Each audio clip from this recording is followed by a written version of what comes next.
Hi, everyone, and welcome to the next episode of Tech Talks. Today, we're really focusing about blockchain in Europe, and we have two experts here to share a little bit on what the ecosystem looks like in Europe. And there's no one better because Tonia and Marianna, who are with us today, have been working with the European Union's Blockchain Observatory and Forum, which we might be calling UBOF for short because it's a bit of a mouthful. And this is essentially the European Union's kind of think tank for blockchain. It's been established back when blockchain was kind of hyped. It was in the last bull run, 2017, 2018. Marianna and Tonia will be able to give the details of how it's all started. But this is when blockchain really came on the European Union's radar, and officials decided that there would need to be a separate kind of research entity to support and inform legacy policy. So after 5 or even more years, this forum has come to a close, and kind of the conclusions from all this research that has been collected over the past years is written up in reports, and we have Tonia and Marianna to be able to give us a little bit more information about that. So if you guys want to briefly introduce yourselves to the listeners. Sure, I'll start. Hi, my name is Tonia Damvakeraki. I am working with the University of Nicosia. I'm a research project manager, and for the past 4 years, I was with Marianna managing the EU Blockchain Observatory in Forum. And we are very happy to be here today to discuss with you the lessons learned and the activities we undertook and what we think the added value out of that was for the blockchain ecosystem in Europe and beyond. And hello from me as well. Thank you for inviting us. I'm Marianna Charalambous, a research project manager at the University of Nicosia, where we work on a lot of blockchain-related projects. One of our favorite was the EU Blockchain Observatory Forum, which we will discuss today. Brilliant. Thanks so much. So let's maybe start really simple. How would you describe the work of this forum? Okay. First of all, just to give like an overview of how this whole thing started. It was back in 2017 when in Slovenia was organized the first EU Blockchain Week, where main stakeholders from across the EU, meaning regulators, policymakers, but also people from the industry, came together to discuss how the technology could empower different sectors beyond the financial sector. And they came back with some sort of manifesto statement that was shared broadly within the EU member states and received signatures from hundreds and hundreds of people, claiming the need for establishing an observatory for blockchain in Europe.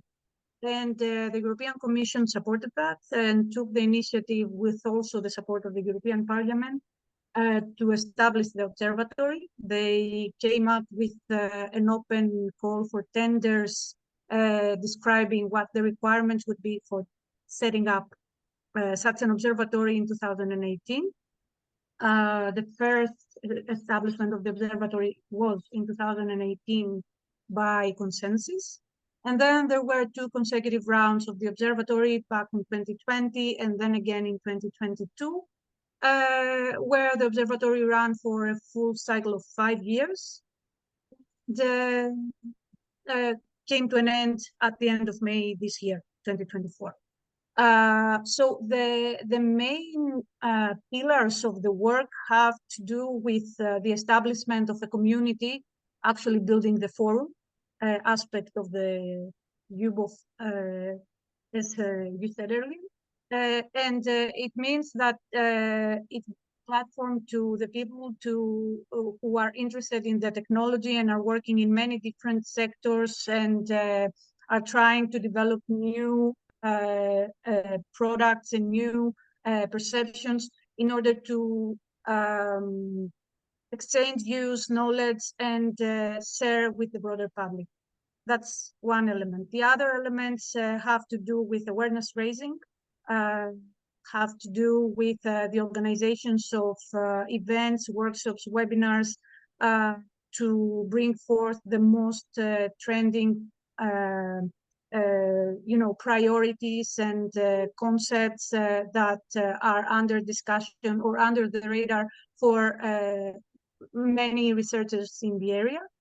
And another element is the reports that we're working on. They are called deep dive reports, meaning that alongside with the European Commission, there's a selection of topics where our research team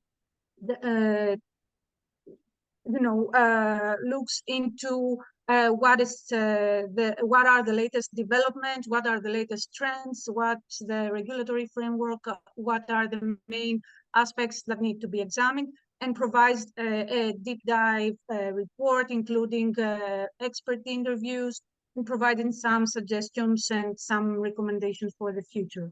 And finally, as you said in the beginning, we also operated as a think tank, meaning that because we have a broad pool of experts within our team, including academics and researchers, but also people coming from the industry, we were asked to provide evidence, data, and documentation in order to support policy discussions for the European Commission. So that's, in a nutshell, the type of work that we did. Yeah, thank you so much for that overview. So, as you said, that this kind of work helps the European Commission and I guess the European Union officials more broadly, support their policy, which direction to legislate potentially blockchain. What kind of impact have you seen your work have on the EU's direction? I think that from our side, I can't really say that we had like a direct impact, but towards a specific direction.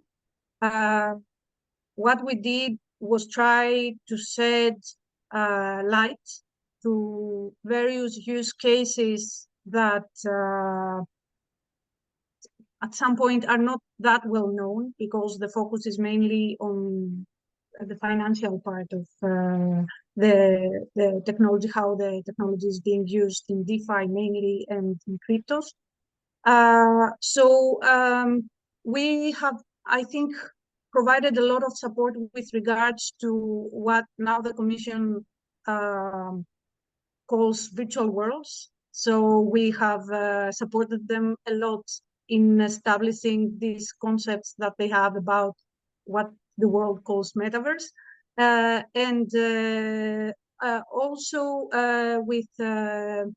with regards to having like a better understanding of how the technology can be seen from an outside view within different sectors of application, working for agriculture, working for health, working for the automotive sector, working for logistics, working for IP rights, for management of intellectual property, for digital product passports. So I think that, looking a little bit out of the box, this is the main direction where I think we had some impact in terms of,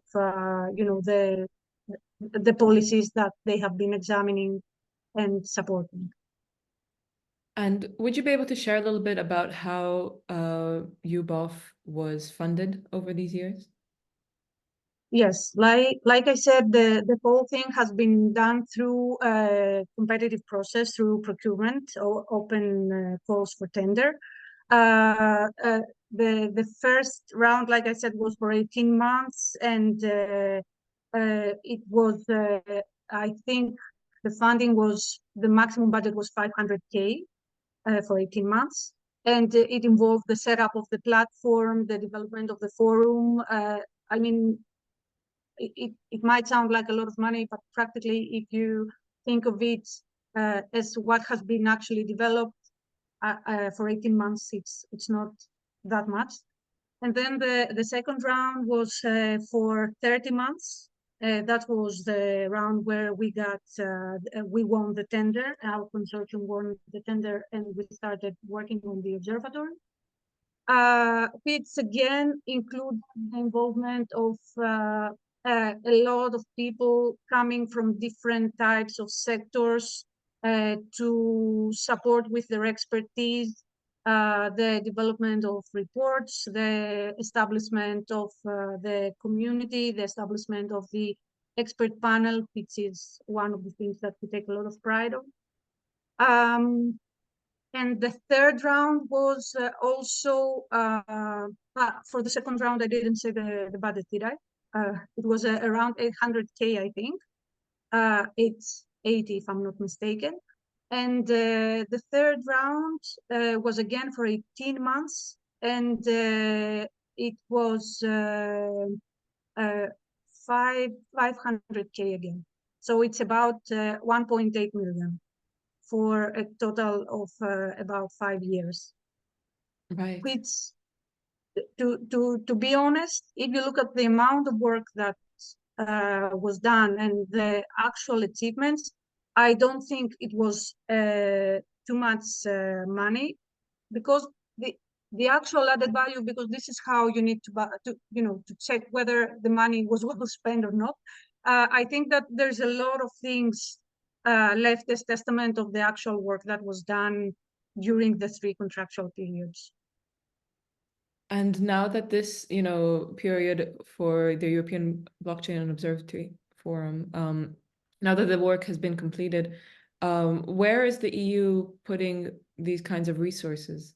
Do you see other kind of think tank equivalents come up? I certainly hope so, to be honest.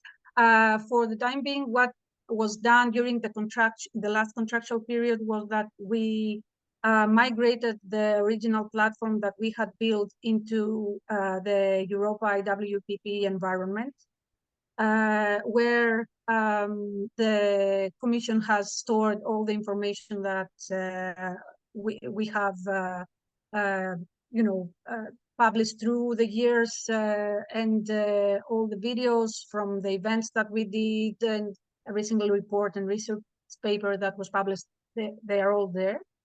And hopefully through the EBSI initiative, this will be maintained for many years, and will probably also be updated with some new elements. That's the hope.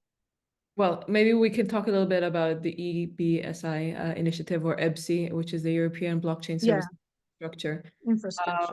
So do you want to give a little bit of background on that? It's essentially a blockchain infrastructure that has been funded by the EU. So far, it's been under construction.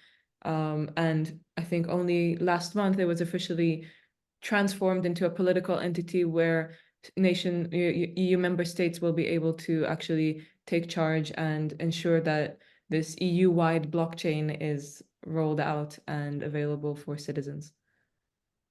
That's somewhat true, because under construction, the infrastructure is under construction, but in principle, EBSI has already started becoming very active in many different member states, and they have already developed and co-funded several projects working on blockchain applications like digital product passports, for example, which is something that is worth mentioning because it's actually very interesting work.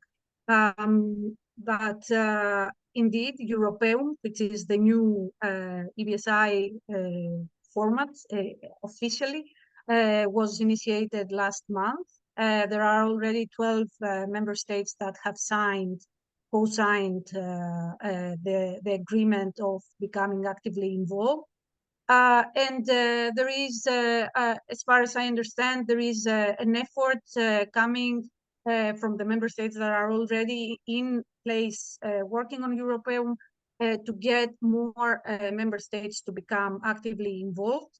And the Commission is supporting it, but they have some limitations in terms of how this can be actually established. But normally we will see this happening very soon because we have very active people involved in this and promoting this and doing their best to put it in place. So I'm very hopeful that it will work out. So you're hoping also that the work that you've done in terms of blockchain research will kind of be translated into this other blockchain initiative and kind of a matured version of the work that you've done.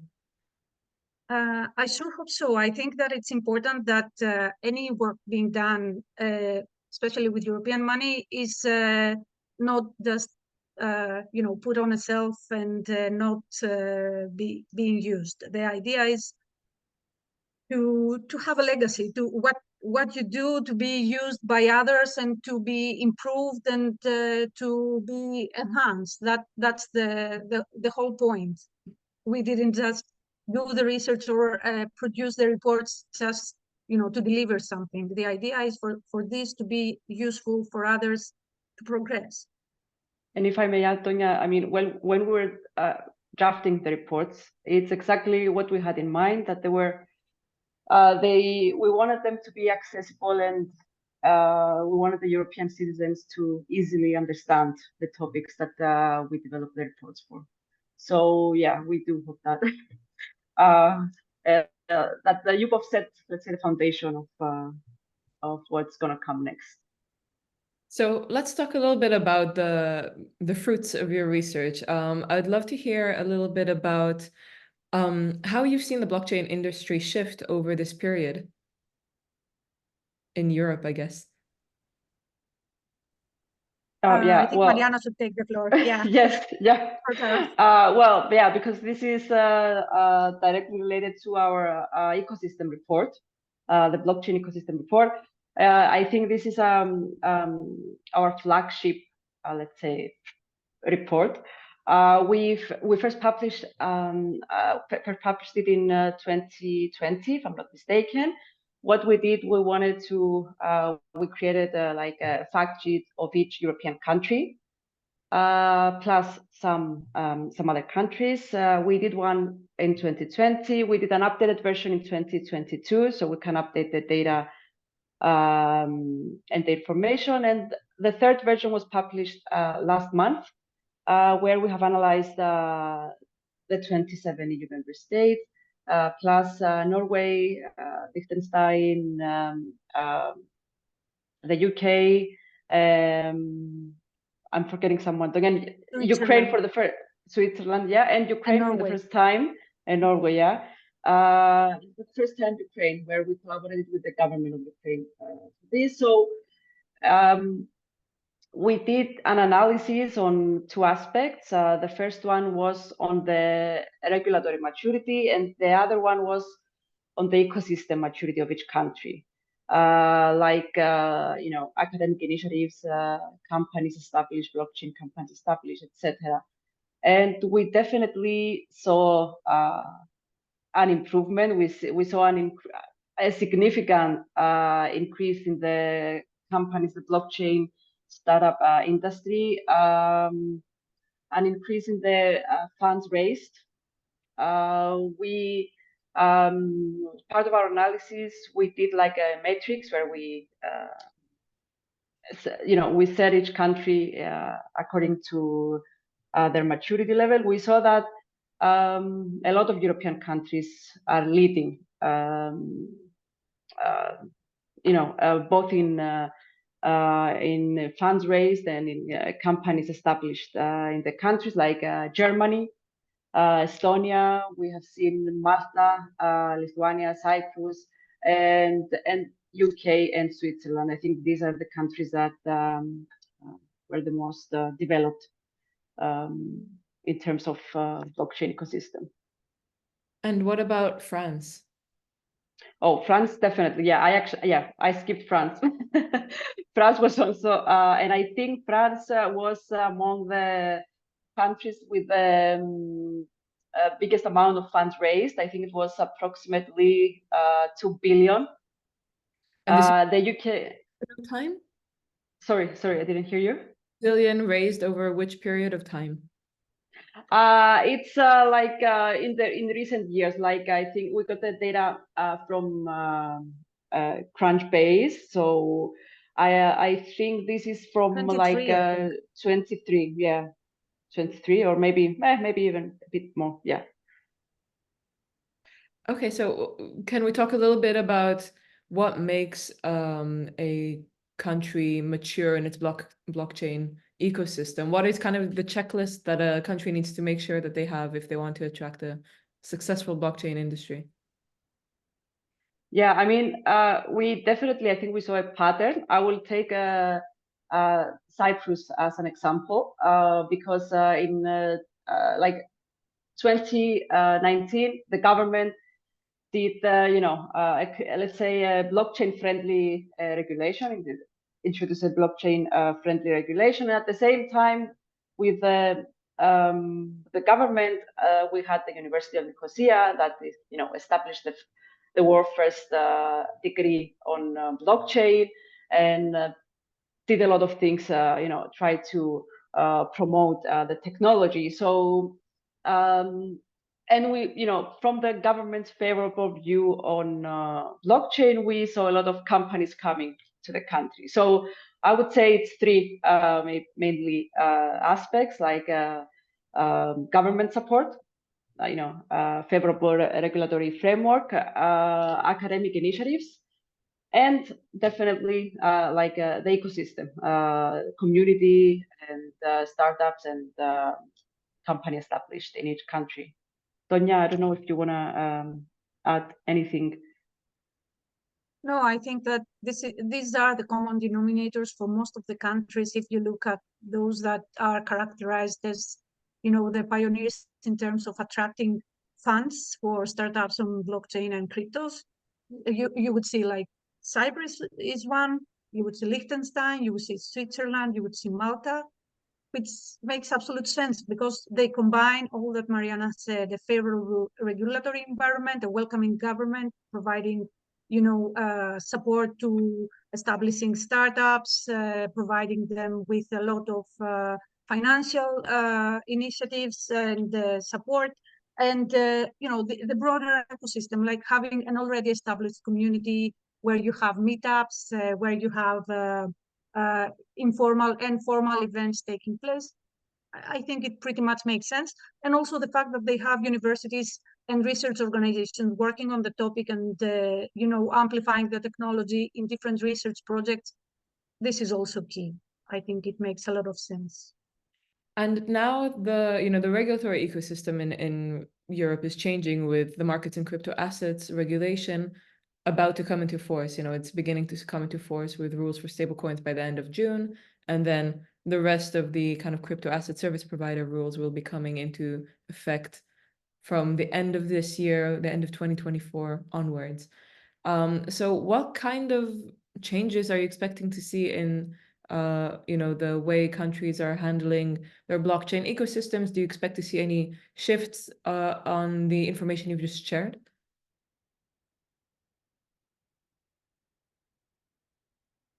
Well, I think that I think all European countries will have to follow and implement the MiCA by, I think, the end of December. So I don't know. From what I see that a lot of blockchain companies prefer to establish their company or move their companies, because we have seen some movement in recent months to countries that are in favor of blockchain, like France. I mean, I have seen in the news, and we have all seen some big companies moving there, or Cyprus. So I think that the countries that are already very blockchain friendly will become even more, but the other countries will have to follow. I mean, they have to implement MiCA. So at the end of the day, I think they will have to also implement the regulation and set up a good foundation for the ecosystem to develop. Yeah, so it will be interesting to see how that develops, because essentially under this regulation, a company can choose one country to have their home base, and then they can passport their services across the entire EU. So what would you say is next for blockchain in Europe? Of course, these are the regulatory aspects, but as we mentioned, the European Commission has now kind of stopped the funding for this specific blockchain observatory and forum project.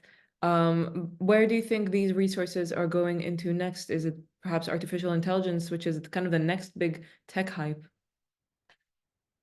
Yeah, if I may, I think that it makes a lot of sense to shift priorities over time because you need to follow the flow, and it makes sense to go with things that seem to be hyping, as you said.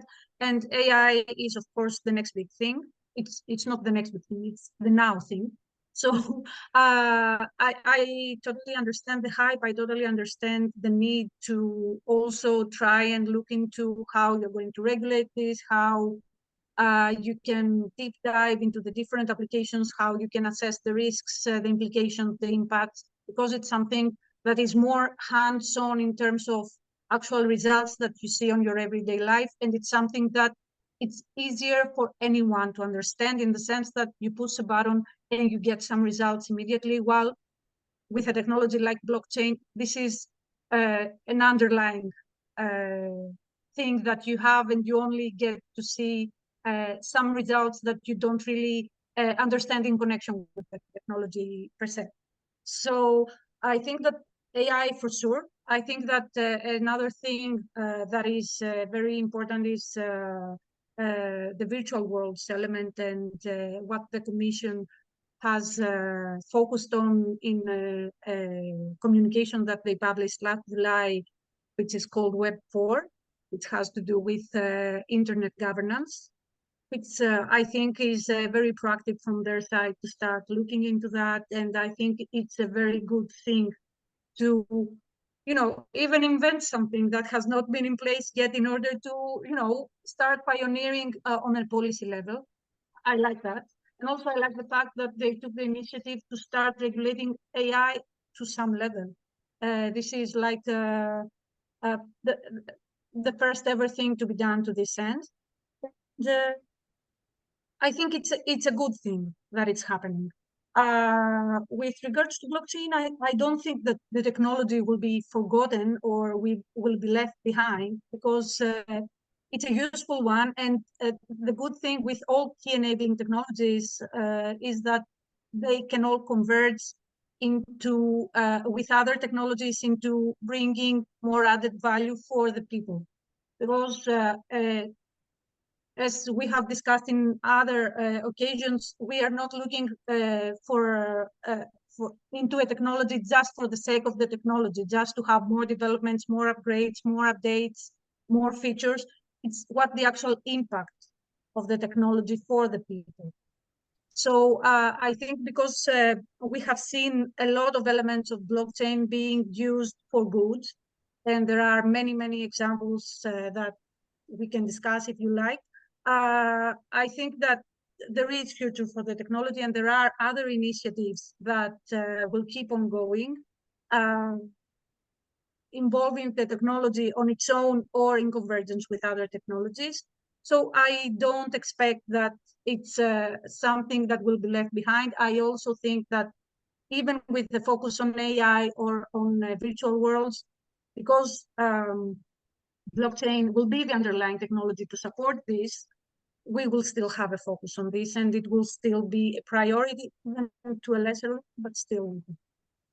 And if I may add, Tonia, I think also digital skills, because we have seen that the Commission is investing a lot of funding in some calls about digital skills, and these skills, of course, they include blockchain technologies as well as AI and other emerging technologies.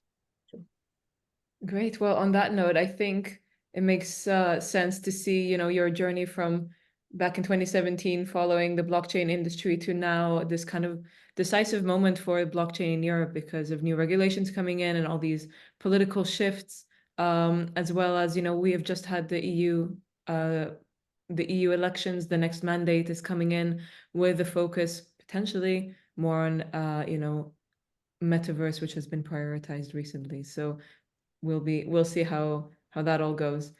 Thank you so much to both of you, and thank you to ValidVent for organizing these calls for Tech Talks. And yeah, I hope to speak with you very soon. Thank you very very much for much. having us. Thank you.